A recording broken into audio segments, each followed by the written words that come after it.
Welcome to the IGEOS Show, where we help grow the passion for an extraordinary workplace.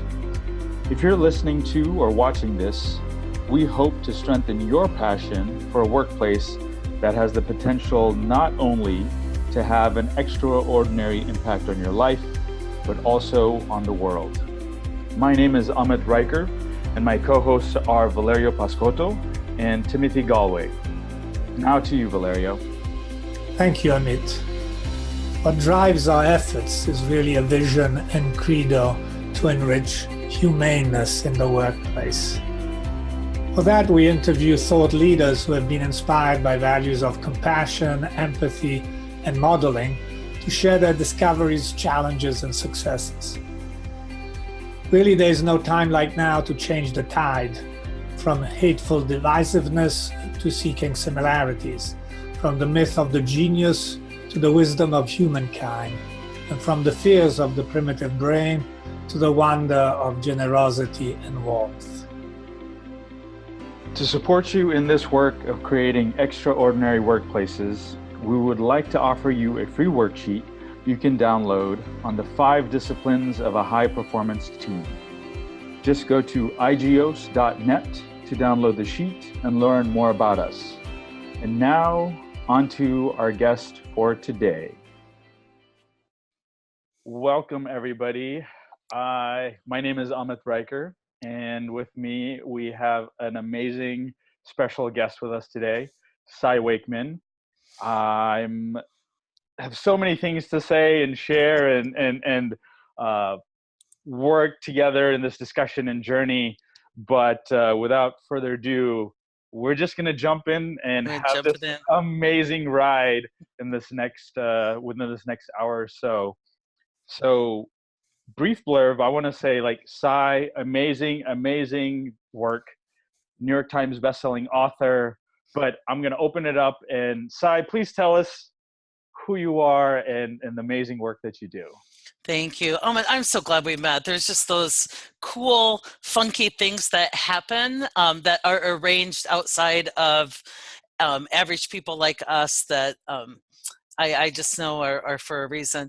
So I'm an author. I'm a drama researcher. I research how much time people spend in drama in the workplace, how much time people spend operating off kind of their low self, their ego, resisting change and judging and gossiping and tattling and just involved in low self behaviors. And from that research, I've really helped identify how our leadership philosophy needs to be modernized to help people bypass that ego and really tap into the best part of our brains, the best part of our souls, our hearts, our connectedness. And to do that in a way that isn't so woo-woo, that it actually fits in the workplace and increase results. I feel like at times, sometimes I'm a translator between some of those wonderful universal principles that are spiritual and how we can implement them every single day at work. Beautiful.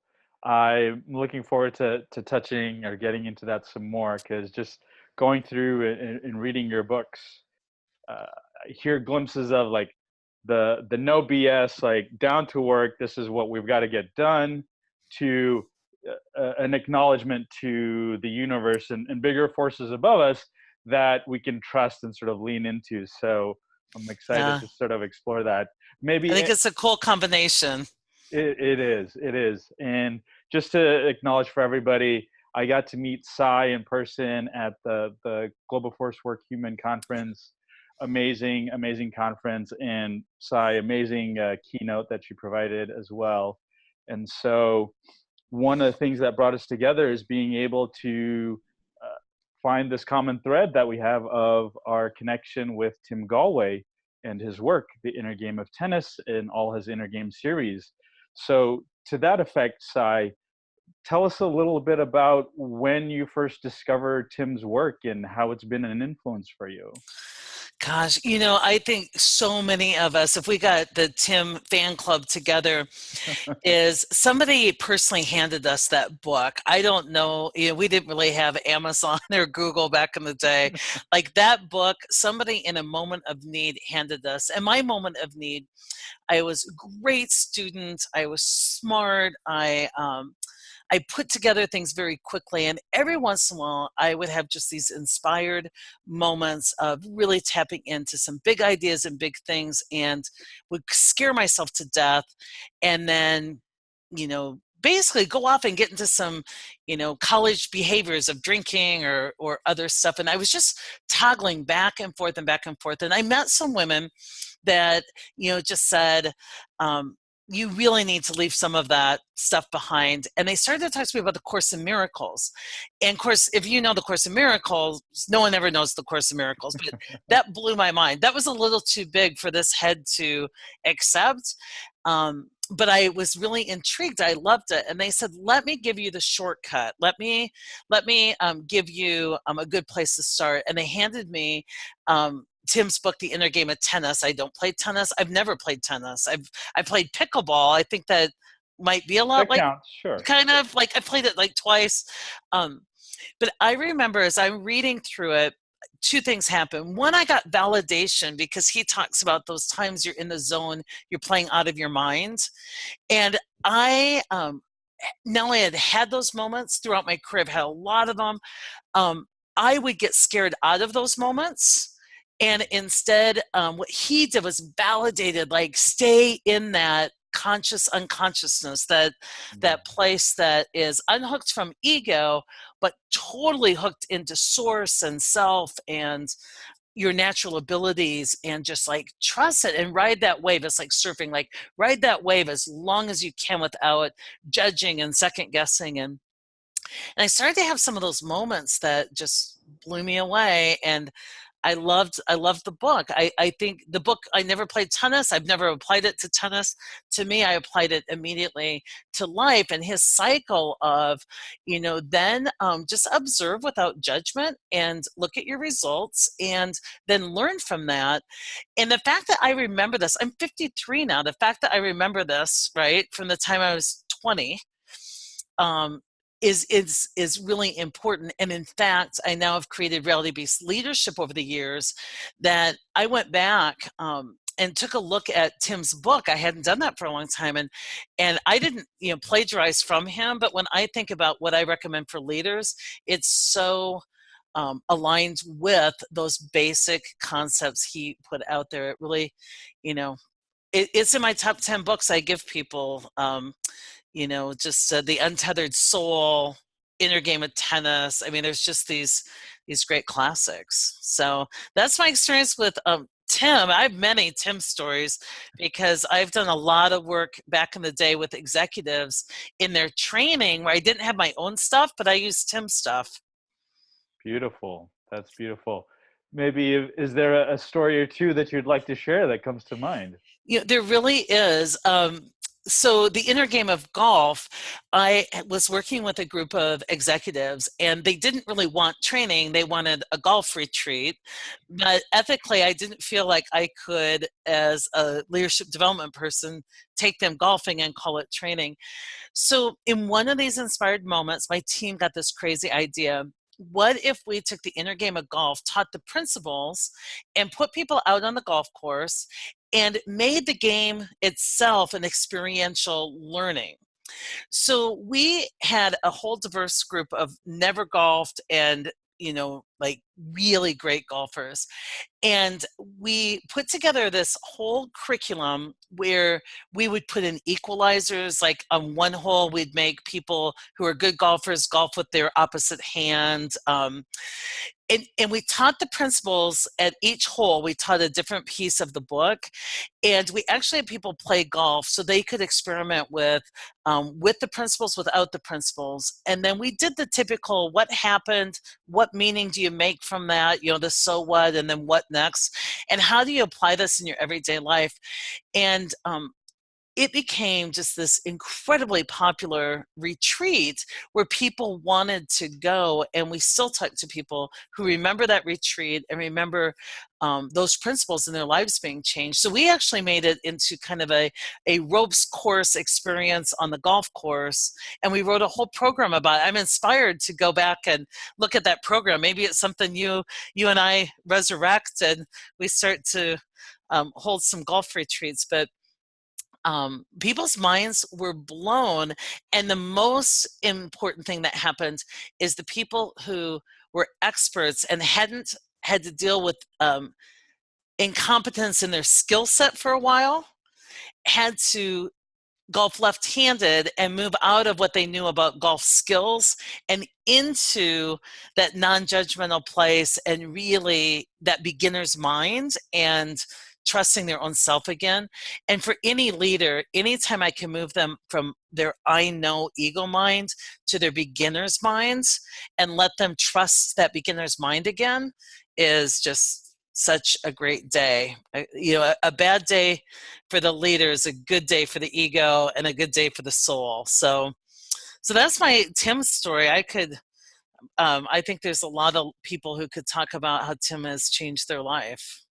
Wow, that's beautiful. I think you so beautifully captured the whole learning through experience phenomenon, and how no matter at what level, what stage, an executive, a novice, whoever is that, there's always that opportunity to create a new lens of learning through experience that is unfamiliar or different and new.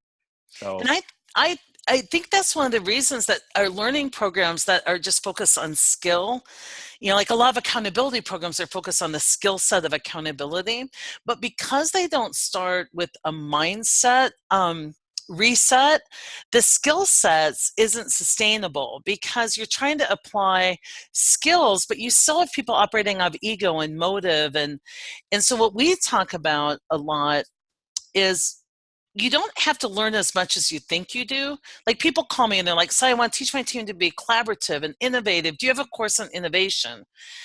And I say, you know what? Your people are already innovative once the drama's gone. So once they're out of ego, their natural state is innovation. And so like Michelangelo supposedly was asked when he had finished David. It was such a profoundly beautiful piece that people were like, their questions were kind of simple. They're like, was it hard? Like, where did David come from? Was it hard to carve him? And Michelangelo supposedly said, it wasn't at all hard to carve David. I looked at the marble and I just removed what wasn't David. And what we do in reality-based leadership and no ego leadership, we don't add on a bunch of new things people need to focus on and learn. We help people move from their low self to their high self. Once they move beyond ego to this place, once the drama's gone, their natural state is innovation. They're already there. And to me, I didn't see that message as clearly at the time in Tim's work, although that's the message. I came kind of full circle around it to that being our work. And now looking at his stuff again, I realized that, as all good additions to universal principles do, we're just right back at that truth. Oh, fantastic. I'd love to hear about sort of that arc or that circle for your own journey, because your first book, Reality-Based Leadership, and then I believe next was Reality-Based Rules of the Workplace, and then your most recent book, No Ego. Tell us about that sort of arc, what first sparked that first book, and how has it evolved in the consequent books? It actually is a good story of me not having motive or me not playing a game. Tim talks about the different games we play, whether you're playing the game to look good or be accepted, or to me, that's all motive with ego. Because I never started out with a plan to be an author or to be a researcher. I had a simple philosophy that I'm pretty into life. So if I meet somebody like you, Amit, and you're like, come on this podcast, I'm like, my name is Yes. So I learned early on, like, my name is Yes, and you and I will figure it out. But I had started life as a therapist. I started to I became a leader. And when I heard about what people wanted me to do as a leader, it didn't resonate with me because they're like, you're responsible for people's engagement. I'm like, well, I'm a therapist. You can't really make another person happy. Like, they're responsible for their engagement. How do I get involved in this? And I started to see like training and development was teaching people a lot of techniques that they would have to try and think about in the same time that they're, hitting a ball, all these techniques in this mental mindset. And I'm like, that's just never going to come together. What if we helped people evolve themselves, unhook from their ego, understand they're not the thinker, they're being thought? Like, what if we what if we took people and evolved them and then talk to them about using and trusting their own inner capabilities more? So I started very quickly with my leaders, the people who worked for me, saying, yep, those are great skill sets. Remember those, but let's go into a different type of leadership work. And it became really successful. So I got called a lot to speak. My teams were doing well. And people, said to me a lot, why don't you write this stuff down? And I thought, someday I will. Put the intention out there, but never thought I wanted to write a book. I'm on a beach in Cabo. I am drinking margaritas. It is my vacation. And I am expecting my girlfriends from New York.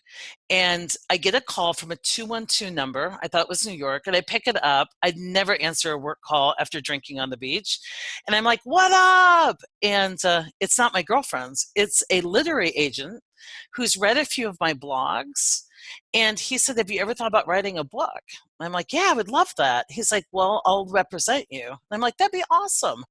And he's like, well, I'll send you a contract. I'm like, do that. And he's like, well, write me a proposal. I'm like, well, send me a template. 5 minutes, I sign up with this guy. His name was Giles Anderson. I was reading a book whose main character was named Giles. So to me, that meant we're good. My girlfriends get there. One's a lawyer from New York. She lost her mind. She's like, did you sign something? And it's a scam, and nobody gets called up to get published. I worked with Giles. We had a book deal in about less than 3 months. I think it was probably about 6 weeks. And then we had a book out later that year.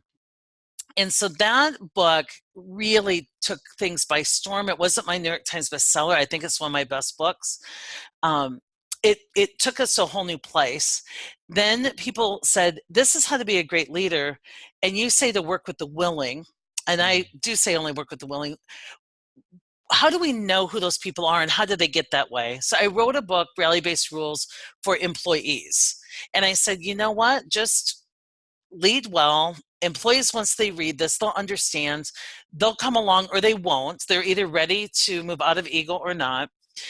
And then we spent years really doing great work in companies. And I started to research really heavy into the sources of drama. And then last year I came out with my newest book, No Ego, which really makes the case for a different way of leading that goes beyond ego. And that's where the full circle comes back to taking principles like Tim's and other folks and saying, you really can lead differently and it will drive big results. Beautiful. Beautiful. What you said made me think of one of your quotes in there, a couple of really great ones from Reality-Based Leadership. Cultivate a core belief that the universe is benevolent and get busy working on the higher good. The story of this agent just randomly calling you up. If that's not the universe, I don't know what is. So exactly. Tell me how that's really cultivated for you in terms of get busy working for the higher good. What is that for you? For me, it's giving benefit of the doubt, and it's not being naive, although I really believe that most of the danger in the world, let me rephrase that, all the danger in the world is a story.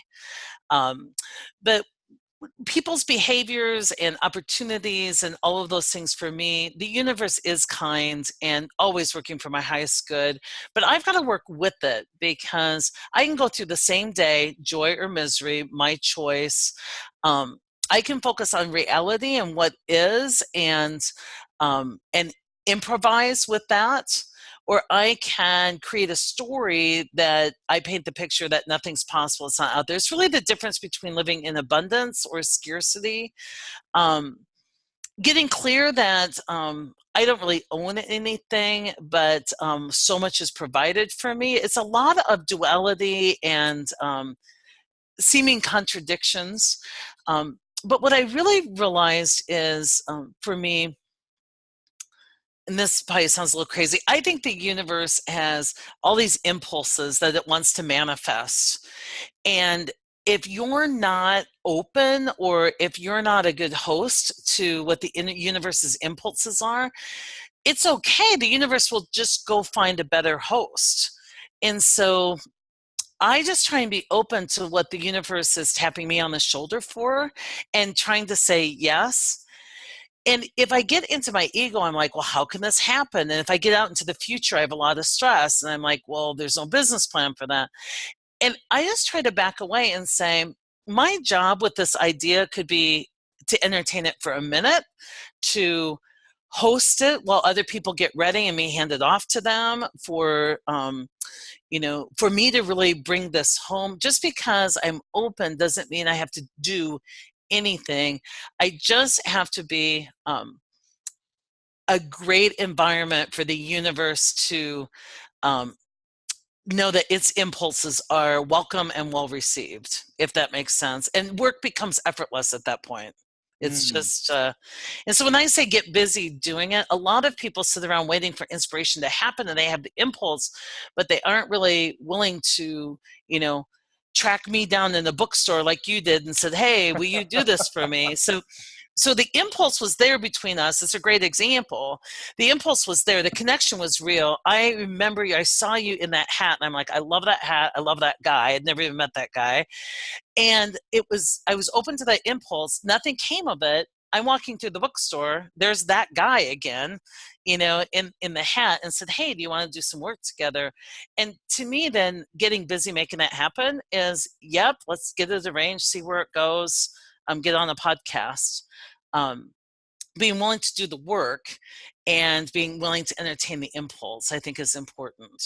Oh my gosh, I love that. I love that. There's so many different flavors, so many different lessons even within that. And one of the ones which seems very strongly tied to your theme of no drama and no ego is the interference, this idea of interference. Because I remember seeing you in the bookstore and going, oh my gosh, do I approach her? Do I not? And then there was some aspect of needing to get over that interference. That's perfect word, interference. That's the drama part. Absolutely. And so this is where I saw some beautiful parallels as well between some of Tim's original work, the formula of your performance is equal to your potential minus your interference. And then I Nice. saw a beautiful your no value equation in reality-based rules for the workplace, where your value is equal to your current performance plus your future potential minus 3 times the emotional expensiveness. So so much going on right there. What comes up for you in terms of the thoughts of, yes, drama, ego, interference, and how that plays in releasing that? Well, first of all, what's kind of crazy for me is, seriously, I haven't revisited Tim's work, and it's just fun to see, how my work is so paralleled in some ways. So when I got employees, they said, measure people on performance. And everybody manages performance. And I'm like, that makes no sense to me, because performance is this like contained rating system that doesn't have anything to do with value. And value is really what customers buy. So I started to work, what would be a way I could value or evaluate or measure the value of one's work. And I started thinking my most valuable people, they perform, not do their jobs. They deliver what the organization needs consistently, not what they like to do, not what they agree with. They haven't cherry picked anything. They just, if the organization needs more of this thing sold, they make that happen. And they also are people that stay really relevant, and their evolution continues, and they stay ready for what's next. So I had some performers, but they quickly got outdated because they were kind of like shooting stars. They were like heroics for a moment. But the ones that were highly valuable performed over time, and they really maximized their own potential. So it was performance plus potential. And I didn't even think about Tim's word with interference. For me, it was, I've got people who perform, they're good at their jobs, they stay relevant, but man, they're high drama. And many times their emotional expense, they take away more than they give. And I want to know, like, what's the total cost of somebody in addition to their salary and benefits? Total cost meaning, you perform and you're going to be performing in the future, but what's it really cost us in the organization? Not just what I pay you, like what's the ROI? What's the return on investment? So I started to play around. I wondered if you could quantify emotional expense. And you can. It's really your personal accountability, your ability to move through change, your reality-based thinking, which is to live in truth, not story, your ability to say yes to the universe, to align quickly, and your ability to drive for results and be resilient. And I know Tim talks about resilience too, but so I figured that out. And then I started playing with, are these all equal? So if you look at the value you add, are these three equal components? And when I really got into the research, I found out that the interference component subtracts 3 to 1 your Wow. effort. So if I'm going to train you, am I going to work on your skill, your performance, your effort, or am I going to work on limiting your interference, your drama? The bigger bang for the buck is, let's just limit your interference. So let's go back to the bookstore. Your interference is, should I go up to her? Will she not say anything? If you had believed that interference, your own thinking, if you had attached to it, you would have not only just not come up to me, but you would have had found reasons to blame me if your ego was working correctly. She was, unfriendly, or she thought she's all that in a bag of chips, or she didn't seem approachable, because I was busy. We were having fun. We were talking, we were doing stuff. When our interference becomes our belief, when we start to believe our own thinking, then we look for proof in the world so that we can be right because we're not happy. You can either be right or happy. And so I teach people, when they ask me my best advice, I'm like, stop believing everything you think, because that interference has no power on me if I just notice it's going on and I just go, thank you. But I choose to inquire, is that true?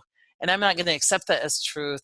I'm going to just move forward and make the effort and see what my results are, and then learn from that. And I mean, this simple meeting in the bookstore, that's what you did. You said, hi, here I am. Do you want to do this? My interference was there. I am unworthy. Are you kidding me? Talk to somebody who knows Tim. Like, if we had let our egos run that moment, we would not have created something. But we were both able to go beyond ego into that self too. And that's where our name is yes. And we're just like, absolutely, with no expectations. If I never see you again, this was enough. This was amazing. And it could be something incredible. And so with that, I say to people, don't have expectations, but live with great expectancy. I fully expect things to be amazing, but I don't have any expectations about what that looks like, or that I have any fortune telling about what that could be. Wow. I love it. I love it. That this idea of being able to, I want to get to the concept of you. I heard principles of reframing in there, and a very Yeah. powerful tool.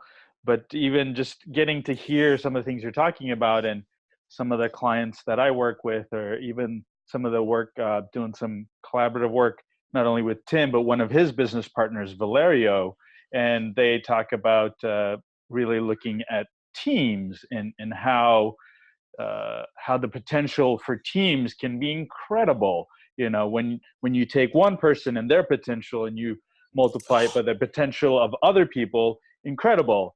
But then you also have the same challenge. You get the drama or the ego or the interference of one, and now you multiply that with a team, like night and day. So what sorts of things have you seen in terms of and what you said about, oh, take away the interference, take away the drama, take away that emotional expensiveness, things almost open up naturally Yeah. without resistance. So what does that look like in the work you've done with teams or with people from going from here to there? Well, and I think you make a great point, because once you get rid of the interference, you're aligned with the natural order of things, which naturally support your work. Like, I believe this universe is more than kind. There's this natural order where your work is really supported by nature if it's beyond the interference. So when it comes to teams, for me, the interference is looking through the lens of the ego. And the ego loves to keep things ambiguous in your own head where it doesn't see the light of day. So it really can't be met with scrutiny. You can't see something because you're looking through it. You're trying to see it and look through it at the same time. So in my book, No Ego, we have all these tools that are simple ways when you're working with a team to take this projection, because if you have interference, you're projecting that on others and the team just multiplies all these projections. Take things and get them out from behind your ego and put them on paper or visual. What you can get conscious and visual, then, you know, conscious and visible, then it helps to be intentional. So for instance, lots of people know the tool negative brainstorming, but if you, I, and 5 of our team members a new idea comes up, our interference will have us focus on why it won't work and why we shouldn't have to. Now, great leaders, whether they're 10 of us around the table, we're all leaders. We don't lead people. I believe leaders lead energy. Leaders manage energy. And our job is to manage energy away from why we can't to how we could, the great reframe. And it's moving beyond the interference, right? Well, a way to do that, if we're all just talking verbally, and this comes from my days as a therapist, we're all just projecting stuff on each other. So I'll take a tool like negative brainstorming and put it up on the wall and say, you guys, what are all the concerns you have? And we brainstorm negatively. What are all the things that are issues? And then I just take that concern and I just cross off concerns or issues, and I just relabel it risks, RISKS. And then they're out there, they're beyond us, they're on the paper now. Now we can look at them with clarity and what's the probability, what's the impact, what could our risk mitigation strategy be? And just that tool takes us from why we can't to how we could. Now, when you leave that meeting, your ego is going to revisit and say, yeah, but remember that one concern? If you have it out in front of you, you just go back to that visible place and go, oh, that's right, we talked about that, and here's what we decided to do. It becomes a way to get clear about what's real, not seen through the lens of interference or ego. So there's all these tools that break projection, and that's how I work with teams, is you come to the table working your program and editing your own stories and having done your meditation. If individuals meditate a couple times a day, you will have practice unhooking from your ego and interference and tapping into the source. And that's like practicing free throws before the championship game. Like if you do that twice a day, every day, when you need it, you can toggle into that quickly. And then we have tools people use, simple ones, that just toggles the group into let's go beyond ego. So those are some of the ways we work with teams to bring in what I would call mental processes. So if I can explain one more thing, like if drama is waste, it's emotional waste in the workplace. The way we get rid of waste at work is through processes, improved processes. The way to get rid of emotional waste, drama, is through better mental processes. And a mental process that entertains interference as truth is not a good mental process. So we need to teach people mental processes where they know interference is part of the human condition, but that they have the choice of whether they tap in and attach to it or not. They have the choice of whether they use it to co-create. Long answer, but that's some of the work we do with teams. Beautiful. Beautiful answer. Beautiful. So with that idea, you had mentioned your absolute best advice, stop believing in everything you think. So how does that play out? I'll ask a sort of a multifaceted. So kind of amongst the arc with your books, one leadership, then one like on the ground, and then coming back to leadership. So through two lenses, how, as someone engaged in a team and wanting to become part of a high performing team, what might you say for how one cultivates that not believing everything you think, and how it plays into becoming that higher performing team, one lens, and then another lens from a leadership perspective? How are you cultivating that, one for ourselves as the leader and one for the team that you're leading? And my answers a lot of times work for you first and then the team you're leading. So they aren't all that separate. One of the key things is to notice whenever you're in stress, you're feeling at all stressed, and have that be like a temple bell that wakes you up, because that's a sign that you're believing something that is untrue or not aligned with the truth of the universe. And what I mean by that is our story causes our stress, not our reality. So if you walk by me and don't say hello, and I'm in New York, that behavior doesn't cause me any stress because I have no story by it. If you and I are in Omaha, Nebraska, and we just got off this call and you walked by me and didn't say hello, that same behavior I would have stress about that, not from your walking by, but from the story I created, that he thinks he's better than me and he is being disrespectful. And people don't realize the power of co-creation. If I believe that your walk by was disrespectful, then I treat you rudely and you respond rudely, and I go, see, I'm right about stuff I made up. If I can realize this, not believing everything I think, that you walk by me, and if I could just do an amazing thing, realize that it's not even my business and that it means nothing. And if I were like our Buddhist friends, I could just not attach any meaning, and I could just conserve that energy and go on to add value. That would be beautiful, but most of us can't. So my next piece is edit my story. What do I know for sure? Nothing. How could I give you benefit of the doubts? Oh my gosh, he was deep in prayer and meditation and didn't see me by making something up. I treat him well. We have a great response. And so this whole piece of stop believing everything you think, edit your own story. Anytime I'm stressed, I ask myself questions like, what do I know for sure? What could I do next that would add value? And the reason these questions work is they get you back to neutral, which opens up the universe again, right? So you're not in belief in a narrow ego way.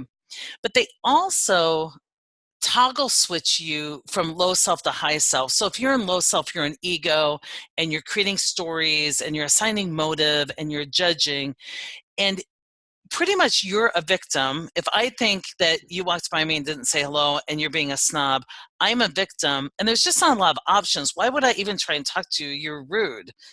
There's no way for me to have impact or create. But if I ask myself, what do I know for sure? And all I know is you walked by me and potentially didn't say hello, that toggles me to a different part of my brain. We call it the ego bypass. And there's 100 options I have. I could go say hello to you. I could ask you how you're doing. I could let it go. I could use it as a lesson to make sure that I let people know I value being greeted. And if they could accommodate that, that'd be great. And so I believe that each one of us has like a toggle switch on our forehead. And when it's down, we're in ego. And when it's up, we're in high self. We're beyond ego. We're in the better part of our existence and our brain.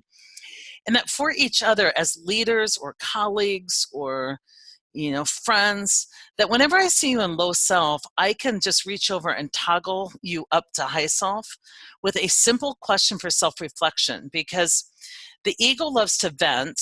Venting's the ego's way of avoiding self-reflection.